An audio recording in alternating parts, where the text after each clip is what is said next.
The views and opinions of this broadcast do not reflect the views and opinions of Armed Media, New Productions and its affiliates.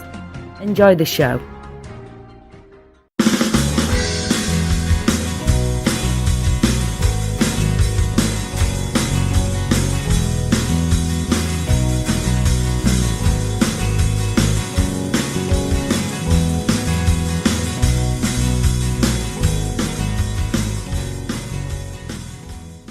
Good evening and welcome to the Leadership with Biana Kovic show. And thank you for being with us tonight. We recognize you as leaders in your own right and believe that leadership can be learned through consistent practice and awareness. We hope that our conversations will help you become more effective and reflective when it comes to your own leadership practices and enable you to leave a positive legacy. Our very special guest is Maura Sweeney. Maura is the author, podcaster, and the international speaker.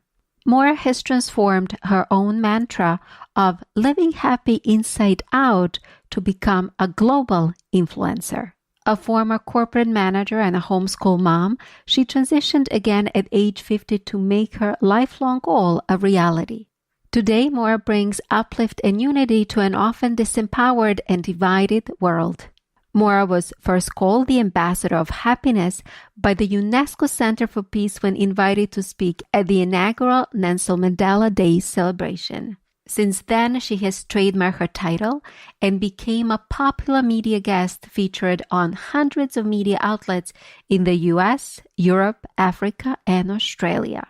Maura has traveled to over 60 countries and has lectured on influencing leadership at universities, leadership conferences, women's organizations, model UNs, and several American embassy outposts. In 2018, Maura was named Woman of the Decade of the Women Economic Forum held in The Hague. Maura, welcome to the show. Biana, thank you so much for having me on, and I'm so thrilled to join you tonight so we could both talk about leadership. Thank you so much. So you are a fellow podcaster. You're also an international speaker on leadership, influence, and authenticity. And I was wondering if you can share with us a little bit about your journey into this and about what you do. Well, you know what? My quick answer is I think I've always been an idea person. I always would deal in visions and people getting along well together and how do people operate well together and accomplish something. So I think that in many ways it was actually built into me as a young child. But over the course of my life, I was always a person that was comfortable sharing ideas. I didn't mind. So I did it during high school. I'd be the person in college that was always asking a question in class and participating. Later on, when I found myself in corporate life and management, I was kind of thrown into the concept of being a leader, and also because I had sales staff working for me, I had to give regular sales seminars and teachings, but also I had to learn during those times how to motivate a staff of people and get them all on the same page and get them all going in the same direction. So that went on for 10 years. And then later on in life, I really decided that I wanted to take everything I had learned, everything I felt so strongly about in terms of leadership and a better society and how do we get things accomplished the right way rather than the wrong way. And that was when I started writing, and my writing ended up bringing me into speaking, and my speaking brought me to a number of venues, many of which were universities and leadership groups, and many of them are overseas, hence the title of the international leadership speaker. So you mentioned about doing things right way versus the wrong way. And I would be curious to know, what is a right way to you and what is the wrong way to you? And how does one do the right way? Very good question. So basic, right? You would think, well, we would all know this. I didn't realize, Biana, because when I was working for two corporations, I was managing branch offices that were hundreds and sometimes well over 1,000 miles away from the corporate office. And as a result of that, I was my own leader in my own part of the country with staff. And as a result of that, I did what came sort of naturally to me. I always assumed that people led like I did. So when you talk about the right way and the wrong way, I would like to kind of say it this way. The wrong way is to be a manager, and I want to use that term manager rather than leader, who believes in power over people, who believes in taking additional privileges that may or may not be theirs to take and using their stature, their position to really get their jollies over taking advantage of other people. That's the wrong way to me. The right way, I would say, is seeing yourself as a mentor, a leader, a developer, a cultivator of people individually as well as teams that have a common vision, that all feel included, whose perspectives, whose skills, whose giftings could all be brought into the bigger picture so that they feel included. And by respecting and valuing other people and keeping everyone busy doing their own thing as they're contributing to something greater for the corporation or for the conference or whatever it is you're working on is the good form of leadership. And the one who leads should be leading by example, not really intimidating or manipulating or controlling people from overhead. And that to me would be the wrong way to do it. So what I'm hearing from you, two words come to my mind is showing respect for others and also bringing people together. And I was wondering if you can talk to us a little bit more about it. You know, I would love to. Respect is such a good word. You know, how many people, Biana, I hear this all the time, and I even see it in the media. People love to be respected. They almost demand respect of other people. But what I find somewhere in there is that the very people that want to be respected by others don't respect themselves enough to behave themselves well. And by that, I mean to respect others. So if you want to be a good leader, if you want to be a quality leader, you need not only to respect yourself, which causes others to respect you, but then you need to express respect and convey respect to other people. And when you do that as a leader, what you're doing is setting a cultural benchmark and a modeling that other people, whether they came from that background or not, can start moving into and replicating and emulating.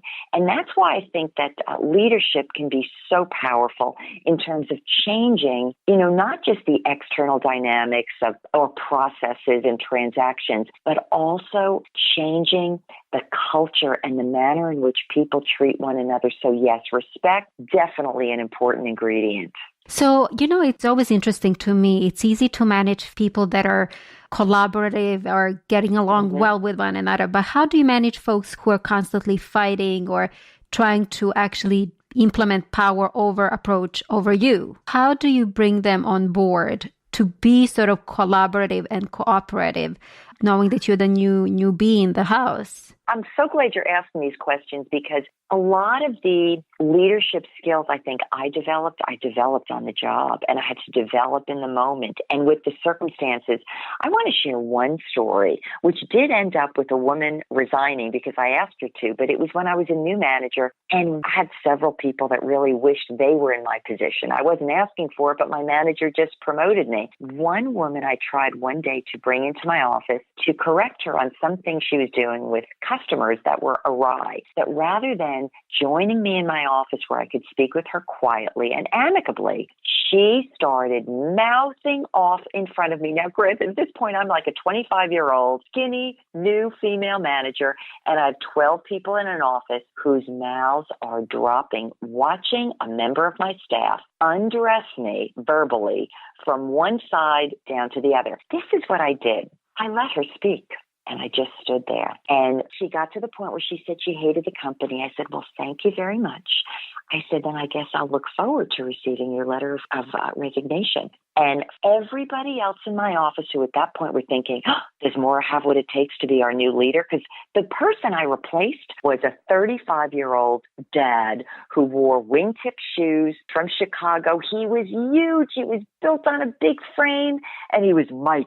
And I had nothing like him. And I think everybody was already wondering, does Maura have what it takes to be our manager? I didn't replicate the former manager. I did what was right for me. And do you know what happened at the end of that encounter with that woman? Is that everybody in the office suddenly turned and thought, oh, I could trust this woman. She'll allow me to speak, but she doesn't take any guff. And not only did I win that, if I want to call it a win, that altercation with that woman by not fighting back, but I used my authority wisely, and it changed the complete dynamic.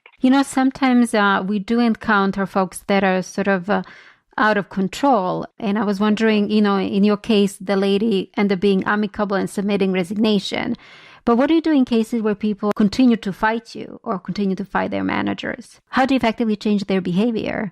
You know what? I'm very communicative, and I also always aim to be diplomatic, as in never to publicly or even privately humiliate anyone. So I will always give them the benefit of the doubt. And I would begin generally by asking a question. And I would look to have them speak so they could start hearing what they were doing. And usually when people were one-on-one with me and had an opportunity to speak, I would lead them down the path of questions until they would understand that their behavior is awry. So I would speak to the behavior and what was good for that person. But I would also point out that if it does continue, then we may get to the point where they will find themselves doing better in perhaps someone else's organization. And I would always, after speaking with them, I would always write them an email. Or I would, back in the day, it would be a variety of things. It could be a regular, something that would be put into their file. But it was always something in writing that kind of confirmed or recapped our conversation. And somehow in taking people through a process of correction, whether they ended up rehabilitating or eventually leaving, it would remove a lot of the stinger and the desire to make things worse on the part of the employee. So how do you stay even-minded? I don't know whether to say that I've always been somewhat careful about what comes out of my mouth, because sometimes, if we're upset or we're afraid or we feel threatened, and this could be socially as well as professionally, somebody could press our buttons, and if we're not careful, we can end up saying something that we later regret and can't take back. So I would always take my advice in not really saying anything. And what I would do is I would find time by myself and I would collect my thoughts and I would kind of reduce everything to what was I trying to accomplish? What was the other person thinking? And then sometimes what I would do, and this would also take things from being highly emotional, let's say on the part of the employee's side or even mine, and lower the whole emotional component by saying to someone, if there had been something that had gone on in the office or wherever, I'd say, hi, Bob or Mary, whatever. I said, later on when you come back to the office, can you join me so we could chat for a little bit? By just asking them in that nice way, it would put enough of a question mark in their mind, but it was never with that, come into my office, I need to talk to you, because there's something in that really reduces people's sense of self and puts them on the defensive. My goal was always to rehabilitate people and get them to see how their behaviors and their patterns were affecting them positively or negatively. It didn't so much matter that I knew what was going on. I wanted them to make those connections. And so I would tend to work with people over a period of time, but they also knew I was extremely fair. And, we might get to a place where, enough conversations had been held and there hadn't been changes and we needed to kind of move on.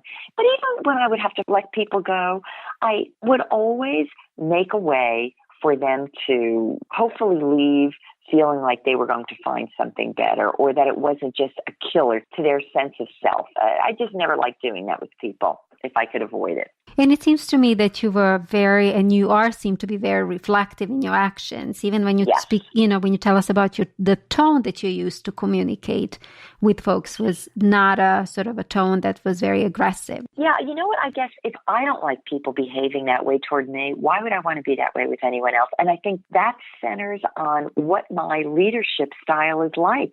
I didn't know how many other people out there manage people like peons, as if they're peons. And I think what happens in those scenarios is that you end up with people that don't think much of themselves, that are accustomed to being abused, and that will likely abuse others if given the opportunity. My whole goal was to find the best people, treat them well, expect much of them, model myself in the same manner of excellent expectations.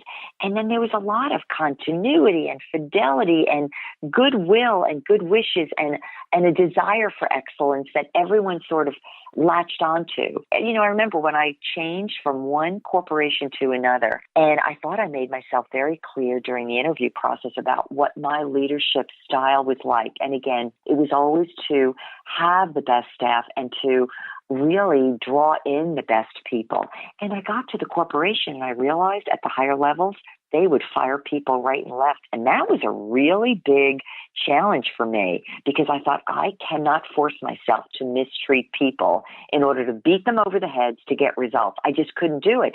And I will tell you, in the long haul, it so benefited me as a manager. It benefited my staff. We didn't have turnover. We had quality people, quality performers from, I want to say, the least to the greatest. And even to this day, the relationships that I had with people from 20 odd years ago continue. It's a long form of management style or leadership style, but the overall benefits pay off. And today it's a big conversation. It's not just getting the great folks in, but also investing in their development. And this is an interesting thing. I went for years. I had no children. I was married for 11 years. I had no children. So I was not a natural mother in a sense of being a mother. But when I look back at it, people have told me this, which makes me laugh, Biana, because again, I stay in touch with people that I had from years ago. And some of them said to me, Maura, you were like kind of our age, maybe a couple of years older, but we all looked at you as mom. Even though they respected me, they knew I was the leader, the manager. But you know what the mom was? The mom was that I really wanted to nurture and develop and find people's skills and abilities and talents and then literally promote them as being expert in their arenas. And I naturally not only developed staff and promoted staff, but I also managed managers and then mentored managers. So it was just something I naturally did, but how nice to know without even any official training that I was able to use my opportunities to develop those elements. And then I usually speak about them when I'm out traveling and speaking internationally and nationally on leadership. And talking about developing folks, you actually have an e-course called Self-Leadership, right? Yes, it's a course on the Ngamu community, which is a great international community, and you can find it on my website. The name of the course is called Personal Leadership, Happiness, and Authenticity. And you might say, well, what does happiness have to do with it? Could I tell you what? I learned that if you're going to have a successful team, if you're going to be a successful leader, if you're going to bring people and accomplish something, you have to be cognizant of the happiness factor or the factor for levity and freedom that comes from happiness. So in the course, I'm not only leading people through the process of developing an awareness of self. A lot of times they call it emotional intelligence, awareness of the world in which you live, awareness of the thoughts behind why you do what you do. But I also lead people along the path of saying, okay, you want to be a leader. What are you feeling everywhere you go? What are your relationships like? What is the back and forth? And how do people feel, whether uplifted and energized?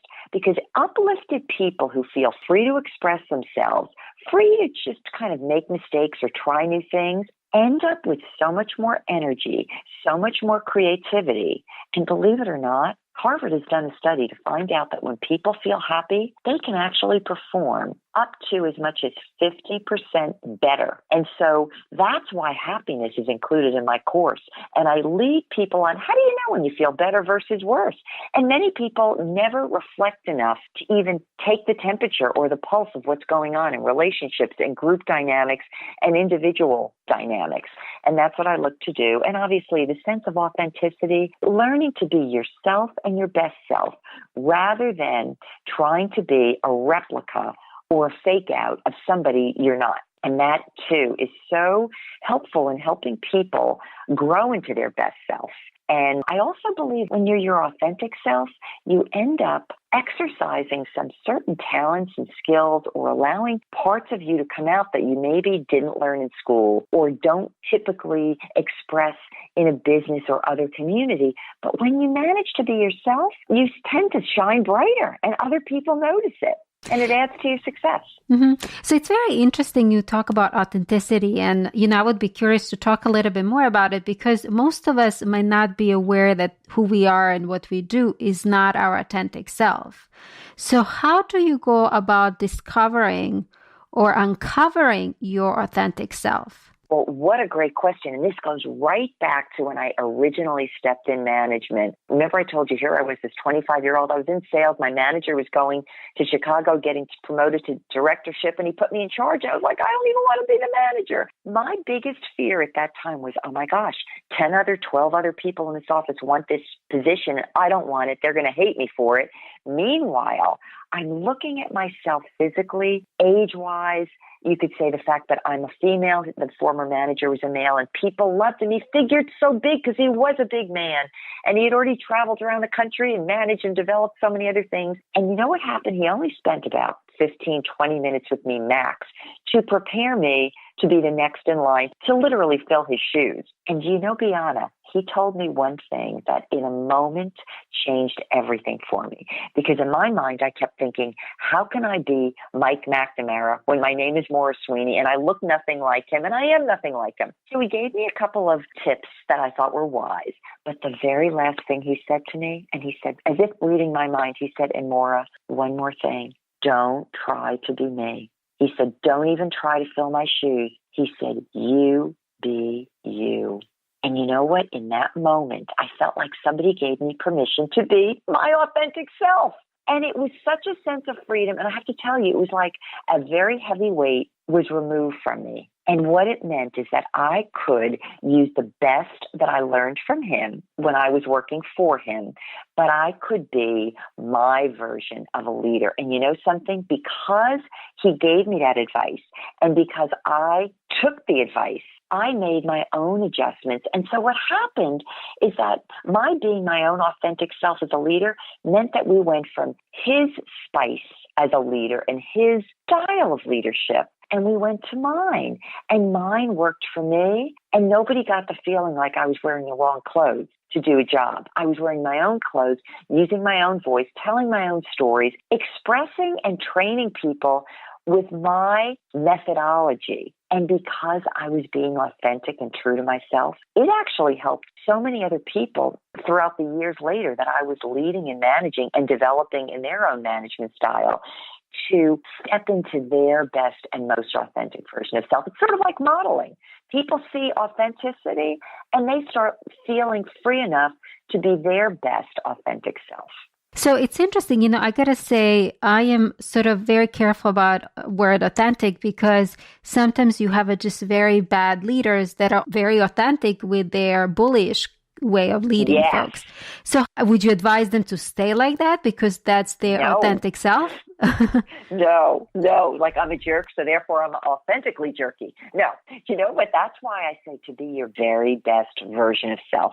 To be authentic, we in the media today have so many poor examples of bad behavior. We really do. I mean, pathetically bad behavior, perhaps worse than I've ever remembered. And I'm a student of changing culture. And so that's why I will always invite and encourage and inspire other people to always engage in a means of stepping up to become their better version of self. And that means you speak better, you carry yourself with more respect, you respect others better. Mm-hmm. But what do you say to folks that unfortunately have to deal with these type of leaders? And they do, right? And you know what I would say in places like that, sometimes it's just the subtleness where we don't fully engage or we remove some of our energy from the conversation or from the agreement, or we step away. We don't have to overreact, but neither do we have to support when people behave that way. And sometimes by removing a little bit of the engagement or the reaction, those same people will be moved to behave differently. Could I share this story with you for whatever it's worth? Mm-hmm. I think it may give you something. All right. I was invited to speak at an international event by a director of a very large organization. And I found myself somewhat assigned to a secondary person who, though never having met me before, was so unbelievably disrespectful. You know what I did? I ignored it, and I pretended as if I didn't notice it at all. And I kept treating this person, it was a woman, with respect, and I kept always to the facts. But here was what happened. When I got off the stage from speaking and she saw me do what I do, she came up to me and she said, Maura, I cannot believe how impressive you are. And you know what I said to her? I took her by the hand. I shook her hand. I looked her in the eye. And I said, thank you so much. I said, perhaps you'd like to write a letter of testimonial for me on my speaker site. And I smiled. So do you see there again, it was very similar to when I was the manager with that woman who was mouthing off at me. It was a different dynamic, Biana, but I didn't allow someone else's disrespect of me to allow me to disrespect myself and to lower myself to respond in kind to her. But what happened is that she ended up respecting me and saw me through a completely different light. And you know what I think? I think something in the course of what I spoke on stage, but also the way I treated her later on, I think she learned a lesson through my modeling that it doesn't always win to be a jerk. And you don't have to be a jerk to be a leader, a director, whatever it is you think you are. You need to be a leader on the inside with your integrity and the way you carry yourself and the way you comport yourself around other people. And it's interesting, you also have put some boundaries in regards to your interaction with her, right? Yes, I did. Can you talk to us a little bit more why setting up clear boundaries is so important? Because sometimes people could walk right over you and then kick you and then spit at you. And you know what that is? I have to always say, and you could hear it in my voice, and you've already mentioned this earlier, I would rather not respond than say something foolish.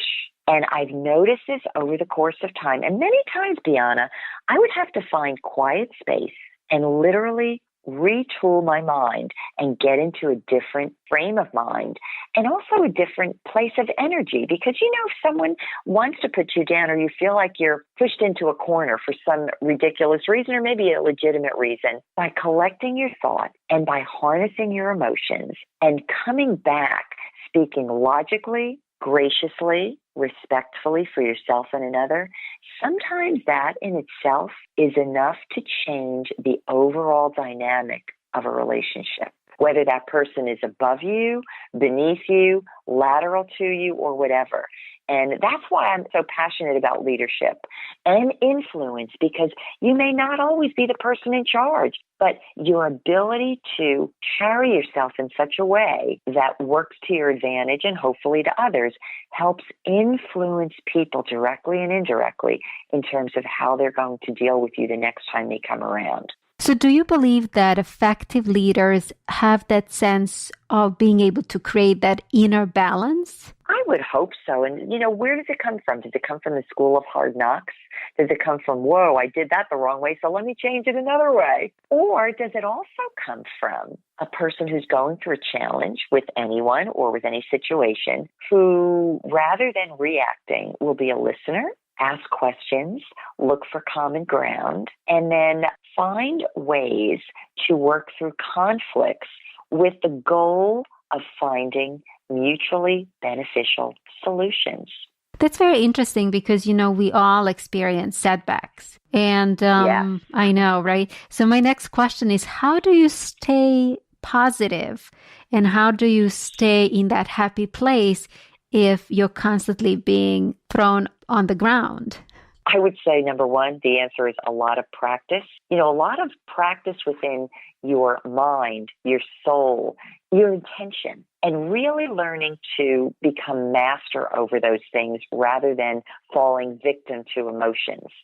Happiness or choosing to be happy and see the better things is a continual chosen state of mind to be in. And this is another thing I share a lot when I speak. I always say to people, you know, whatever you're facing, and we all have problems, we have challenges every day, private life, public life, business life. And I always say, start with this one question. No matter what the issue or the problem is, ask yourself this: am I seeing or envisioning myself as a victim? In which case, what happens, right? If you see yourself as a victim, you think everything's going to go wrong. Or do I see myself right now as a beneficiary. Not only that this is going to work out well for me, but in some ways I've yet to discover it's going to be an overall good thing all the way around. Lessons learned, wisdom gained, grace, new skills acquired. And that was always the first place I'd have to go. And if I could get myself, Biana, into the place where I could say, yes, I'm choosing to see myself as a beneficiary, and I'm going to change my emotional position to this place, then you know what I realized, and this has happened repeatedly, is that if you're in the right state of mind, then better ideas come, better outcomes end up coming. And it may not happen in the moment. It may not happen that day, but over the long haul, could be a day, a week, a month later on, eventually things work out and work for the good. And that's really what a beneficiary is. So that's the mental and emotional and positioning component that I constantly latch onto, and that I also hope to inspire and encourage other people to develop in their own lives. And it's a very good skill. We don't always learn this when we're growing up, that we need to become masters over our emotions and our mind and our will and our intentions. And that's a big part of being a consistent leader. And what I like about that also is almost a stepping out of yourself, and allowing to see from a different perspective, right? And really, leaders need that. That's a huge skill, to be able to see things from other perspectives. We probably grow up and it's all about us, right? It's all about me and everything I want. I want my toy, I want my food, I want my whatever. But as we grow in knowledge and social skills and maturity and emotional intelligence, then we really do need to be able to see things from other people's perspectives. Another thing that I do share when I speak. And a lot of times, people don't think that way, but when they're given an opportunity to see things from other perspectives, and even if asked what their perspectives are, and given an opportunity to listen to other people's perspectives, individuals tend to grow. And that's where better solutions come from in solving employee conflict. Or how about this? Change management. Okay, we've got some issues that are happening. Let's get together. Let's talk about some of the new things that need to be done, what some of the challenges are, but let's focus and throw out some ideas about how we could work through this and come to an amicable solution or new way of doing things that work well. And people tend to really grab onto that because it changes the energy, it changes the focus, it changes the uplift, and then all of a sudden you get new ideas. I had to do that several times, and people like that. But also, I think what you need to bring to that game is being flexible, right? Yes, definitely. Mm-hmm. So how do you bring flexibility to the situation where folks are not as flexible as they need to be? One thing I would say is to model it. Number one, model it. Sometimes people don't know anything because they never saw it. So if you become an example of that, it's like suddenly something they didn't know existed, they're looking at. And sometimes if they can see the benefit to it, then they sort of fall into it. The other thing I've oftentimes used, which I think was helpful, is I would use humor. I mentioned that I had several branch offices that I would be managing for corporate offices. But that also meant that on occasion I'd have people come around. In one case, I had a corporate trainer come to my office.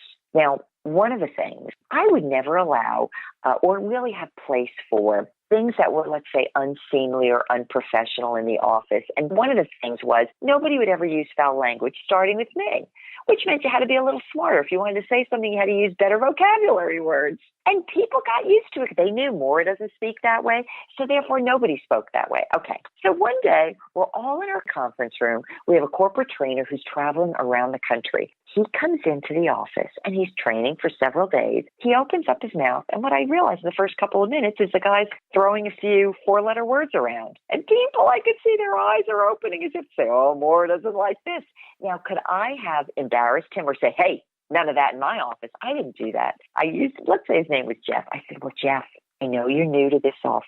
I said, what you probably are unaware of is that we don't use colorful language of the four-letter sort. And I smiled to him. And I said, but you know what? I know that you are so brilliant that you're going to be able to train us during the next several days using brand new vocabulary words that you didn't even think you knew. it was my way of bringing correction to someone who was not underneath me on the corporate ladder. He was just somewhere else in the corporation. I didn't embarrass him. I used levity and humor. Everybody else in the office felt more comfortable. He adapted. Okay. And then guess what happened? 3 days later, he came into my office. He said, Maura, and he closed the door. He said, can I talk to you for a few minutes? I should sit down. He said, Maura, I need to tell you something. He said, I have traveled all over the country doing what I do. He said, I don't know how to explain it, but there is something about the atmosphere in your office that is so awesome. I don't want to leave. And he said, what is it? And I cracked up. I said, so you never took offense over the fact that I didn't want your 4-letter words being used in training. I said, thank you. I said, I'm thrilled to hear it. Now look at that. That was modeling. That was a guy who was used to doing his own way. I found a way to get around it. He sensed a different culture and absorbed it and saw a value to it, came back to me, told me he loved it, and who knows what he did when he went somewhere else. But my sense was he became more of a professional the next place he went. So there's a little bit of flexibility in that little story. And also communication. So you kind of upgraded the way he spoke. True. And then he found out that he was able to do things a different way. For all I know, maybe he was following a model somewhere else who taught him to teach that way and to train that way. But he came out a better person, more of a professional, and happier. So it was kind of good. You know, It was just good all the way around. So what is the most hardest part of being a leader? You know what? I'm going to say one of the central things. I realize this. I mean, I speak on leadership all the time, but you know, sometimes there could be things right in front of you and you don't even see them yourself. And we started this interview today, and you asked me about different kinds of managers, what's good and what's bad. And obviously the bad kind would be the one that takes advantage and basically dominates and intimidates staff. And I never was that type. But one of the reasons I never realized this, why people followed me, why people were so faithful to me, why they did what I asked, why they got behind me on my ideas and my initiatives was because of one word, integrity. Because everything about me, now this is the best and the hardest too. I don't know how not to be a person of integrity because I couldn't live with myself. But people were able to follow my style of leadership because they knew I was a person of my word. My word was my bond. And they also knew I was always there for the truth. I would back people for the right reasons. And it was that trust that they had in me because of my integrity that made me an effective leader of the other sort, which was more participatory, more engaging, more involving, more trusting and trustworthy. The tough thing I want to tell you, I remember really, really tough. I mentioned to you that not only was I promoting staff, but I was also managing managers, developing managers, mentoring them. I had one time, I had this great salesperson who I promoted into management, who now is just phenomenal at what he does. But when he began, he was so trusting of other people that were reporting into him. Now, he was a sales manager at the time, and I used to look and think, oh my gosh, the salespeople are pulling the wool over this guy's eyes. They're not working. They're not going to bring in the sales they think they are. And he keeps believing them. And I remember thinking to myself, like, this man's sales numbers for his group were rolling back onto me, and I was ultimately responsible. And I remember as a manager's manager in this point, who I'm training, I thought, do I step in and just say, fire these people, or, you know, because they're just not doing anything? Or am I going to give this manager, this new manager, enough space and rope and place to figure it out on his own? I gave him questions to think about and things to ask. And you know what? This is where you talk about integrity, because here I am. I'm responsible for sales results, etc., and the success of the office. But meanwhile, I want this manager to learn how to manage the right way. And you know what did happen is that eventually he came into me one day. He said, Maura, some of these people are pulling the wool over my head. He said, I just told them you either get those numbers in or you're getting out. And he learned how to get tougher and not to be a pushover or one who was too naive. And I'll tell you, my allowing him to grow, which really put my own job at risk. That's how I felt. But in my own integrity, I thought, this guy, he's going to learn the lesson. And so I'm going to tell you, that was a really tough thing for me, letting my own reputation as a manager and my own results kind of sag for a while giving someone working for me an opportunity as a manager to learn and grow. And he not only learned it, but he learned it exceptionally well, and he got people smart. And so that's part of the good, the bad, and whatever. But what I really like about it is that you allow people to learn, which is a big part of leadership. I want them to learn. But that's also me. I want to see a better society, and I want people to learn how to do things the right way. So if I'm going to be talking about this everywhere I go and speaking to, young leaders of foreign countries, I better exercise these things in my own life, which I do. Not always easy, but I know the long-term effects and the long-term influence of all of that is a good thing. So you mentioned a word, influence, and I know that you've given talk on these. So can you tell us a little bit, in your opinion, what is the difference between being influential and being powerful leader? Powerful leader is somebody who could be, let's say, a loudmouth, who could pick up a microphone and just say, you do this, you do that. But an influential person is someone whose unseen elements, the finer elements, sometimes you can't even see them. You can't put your finger on them. You can't necessarily articulate them, but you feel them. And that has a huge effect on other people. And, the reason why I often speak about influence is that many people who feel they don't have a title, a power title, feel, therefore, that they have no influence. And a lot of what I speak about is reminding people, or let's say illuminating people, on the fact that everywhere they are, with whomever they engage, they are a person of influence. It could be in what they say and what they don't say, how they respond, how they don't respond, how they carry themselves, what contributions they make. And people can have the biggest effect on another person through influence. Let me give you one example. Several months ago, I was asked to speak with the government leadership group at a college here in Florida. And I said to the entire group, I said, close your eyes for just a minute. I said, I want you all to look back in your lifetime, and I want you to think about the person who is the greatest influencer in your life. A little later on, I said to them, all right, now, I said, do you have these people in mind? And you could see they all knew who the person of great influence was in their life. Now, generally, when we think of influential people, who do we think? A president of a corporation, somebody on TV. I said famous to them, person, okay, I guess. Ready? Right, exactly. So I said to them, how many of you, by raising your hands, will tell me that the most influential person in your life was somebody who was famous? Nobody raised their hand. Do you know what it told me? The people who are of greatest influence to you could be the person sitting next to you in your office. It could be someone you see who is a service provider. Let me say this. Let's assume you're a woman and you've always been told all your life, oh, you're never going to get that far because you're a female. Well, what if you don't buy it? What if you are the one female who says, you know what, I'm so grateful for where I am. What's the best version of me that I can be each and every day with every person I encounter, with everything I'm doing, with the way in which I comport myself, the way I dress, the way I speak?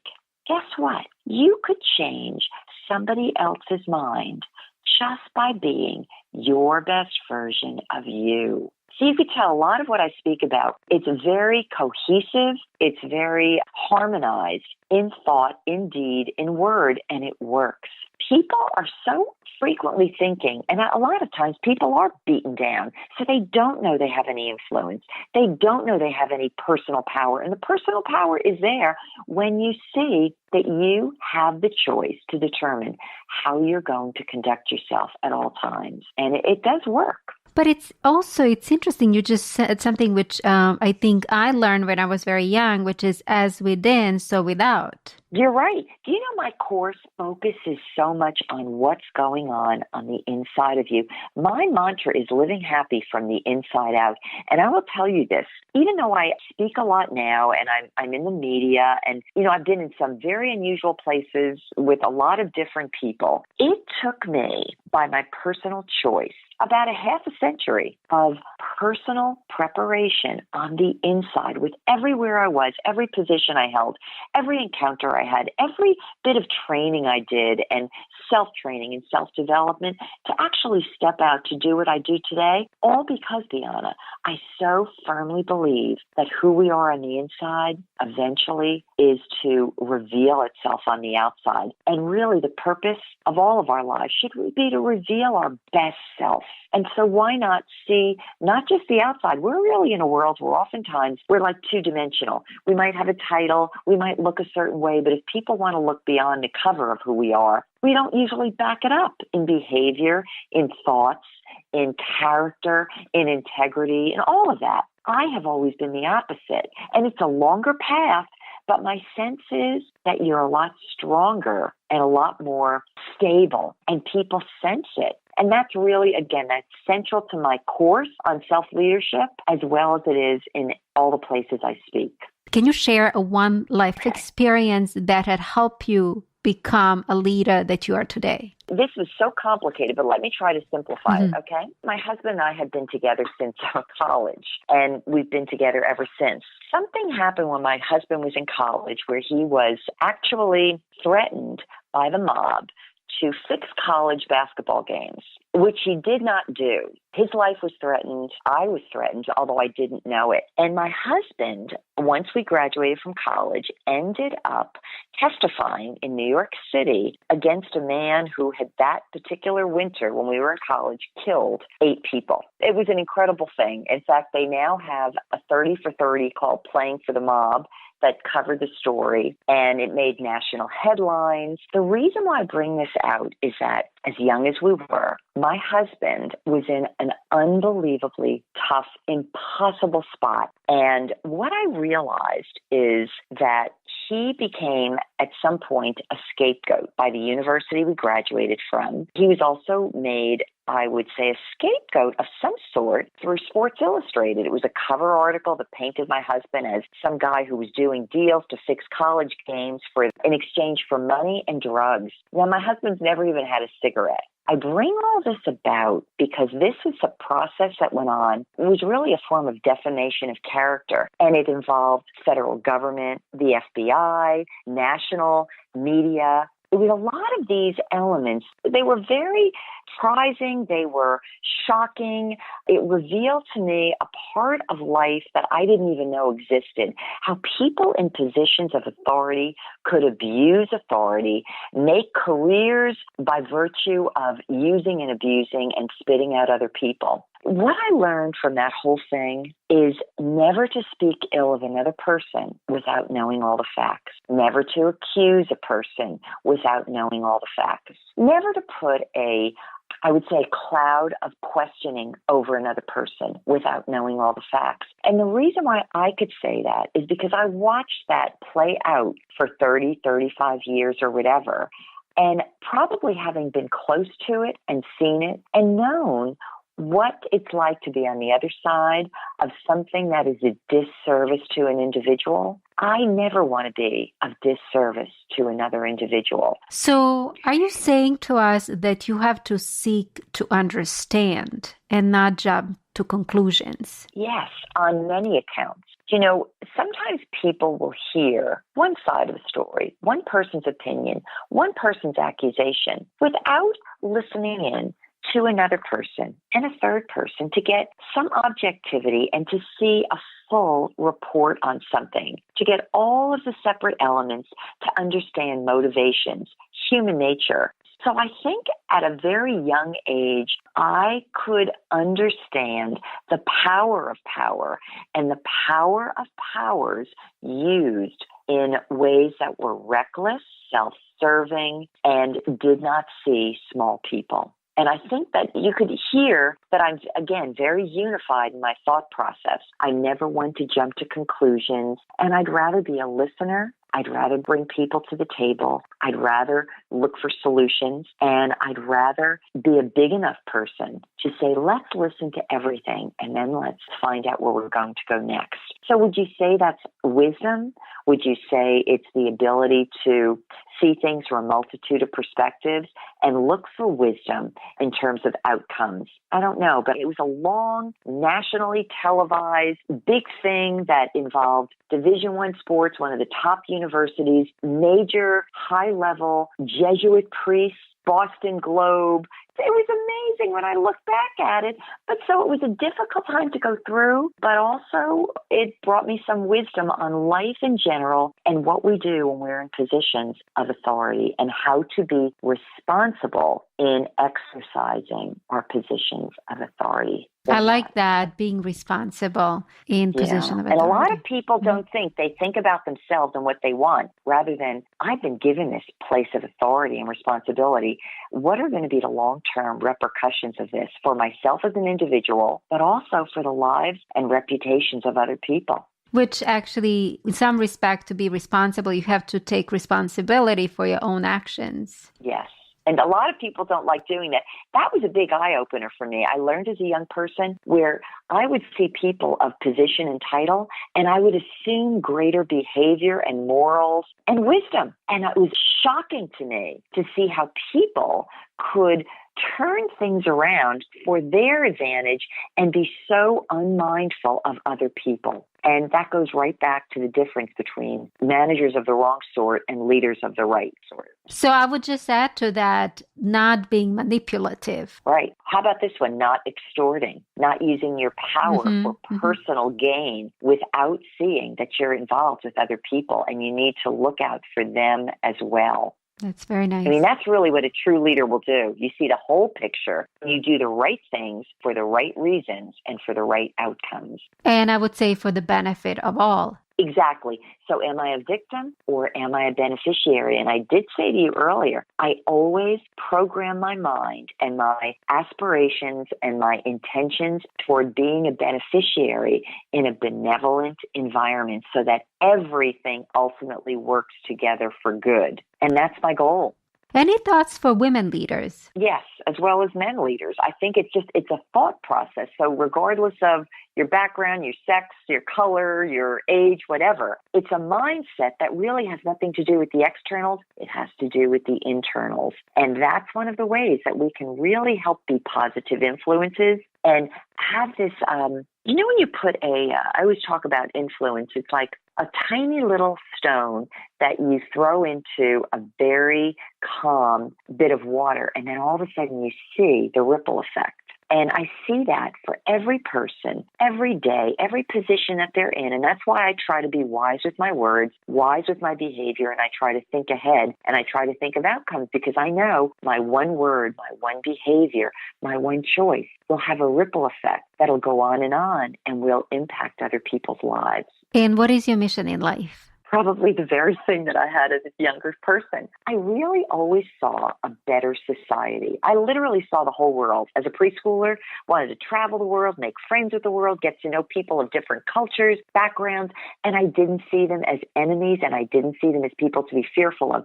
I literally saw a harmonious society that appreciated all the diversity that was in it. And here I am, decades later, having traveled to 60 countries, having spoken multiple times, maybe in a dozen countries with more to come, and sharing what I do about that. Because most of us as individuals, the majority of people, we have so much in common. We desire so many of the same things. So I literally share with people wherever I go the things that unite us under common bonds rather than divide us. And I know as I do that, I'm bringing uplift, unity, better thought that people intuitively and intrinsically already know, but generally because they're so manipulated by the media, by poor examples, by trying to replicate and copy what they've seen put out in the world as negative examples, I remind them of something better. And really my mission in life is to be a positive influence in the 21st century for so many people that really are aspiring to see and to live in a better world. And that means socially, economically, commercially, business-wise, diplomatically. And I know everywhere I go, I'm somehow making a dent. And it makes me happy. And I'm being my authentic self, doing what I love. So how's that? That's very beautiful. Any final thoughts? I'd like to, since this is all about leadership, I want to share maybe a recap of everything we've talked about that maybe other people could hear, and I think it'll make a difference. I always say leaders lead, whether or not you have a title. They're going to lead. And LEAD Each stands for something. So for the L, I always say look ahead. If you're about to say something or do something, look ahead and say, how's this going to play out for me? Will I feel confident and happy and proud, or am I going to feel embarrassed if something I do right now is for my purposes rather than for the better purposes? So look ahead with the L. The E in lead is consider everybody. Everybody. That means the secretary, the person who comes to clean out the garbages at the end of the day, as well as the president and the executives or the people you feel like you want to impress. Because I'll tell you, everybody takes notice of you. And when everybody knows that you acknowledge them, that you respect them, they will back you up, they'll follow you, they'll defend you. But if you overlook people and mistreat those people that you think don't matter, you can be very surprised one day that it could be just their word that undermines your future success. So I would say the E is everybody. Consider everybody. And A in lead is advance. And this is the part that's unseen, but it goes toward being a visionary. I always tell people, when you're a leader, advance a value, an ideal, a cause, something that's important to you. Basically, be an idea person, because people like that, people get behind that, and generally an advance, a cause, an issue, a vision. Those are the kinds of things that are upward leading, and people feel very inspired and they could get behind. And lastly, in lead, L-E-A-D, D, is I said, be destiny-minded. You know, if you're destiny-minded, everything you do is not just transactional or moving pieces around or making money or putting pegs into their place. Being destiny-minded is knowing that everything you do makes a difference and people behind you are going to reap some positive benefits from your place and where you've been. And if you could live that way, with or without a title, you will be a leader because you will be influencing people for good everywhere you go. So how's that for a close? I love it. I actually never have heard that before, to actually use the letters. It's mine. Oh, that's excellent. I mean, it's really nice way to put it. So how can people contact you, learn more about you, invite you to speak? They could contact me most easily at my website. My website is my name, my first name, Maura, M as in Mary, A-U-R-A, followed by the number 4 and the letter U. So it's Maura4U.com. And I actually got that moniker from my husband because he said to me, Maura, in all the years I've known you, he said, you are so for everybody. He said, you're such an advocate for people. He said, including people I don't even like. So he said, why don't we just call your website Maura for You? So if they go to my website, they could subscribe to my blogs. They could find my podcast and subscribe to my podcast. They could find my books that are all story-based that I just happen to love. It's all about finding and being your better self from the inside out. They're great stories and people love them. And most of all, if they're interested in 2 things, my course, there's a link to my course, which I think they would enjoy. And also there's plenty of spaces there that talk about my speaking. There's a place to write to me. So whatever it is, go to Maura4U.com, and I would love to hear feedback and anything else. Wonderful. Well, Maura, thank you very, very much for being a guest. And Biana, thank you. I'm so grateful that you invited me on. I so enjoyed your questions, the conversations, and I hope that all of your listeners that are really looking to be true leaders will so take all of what they're hearing tonight and on your channel and run with it. Thank you. Our special guest was Maura Sweeney, international speaker, author, and the ambassador of happiness. And with that, thank you for tuning in and listening to the Leadership with Biana Kovic show. If you like the show, please follow me on Twitter, Facebook, LinkedIn, or Instagram. You can also listen to the past episodes by going to the Leadership with Biana Kovic YouTube channel. Until next time, be a leader that you're born to be, and have a great night.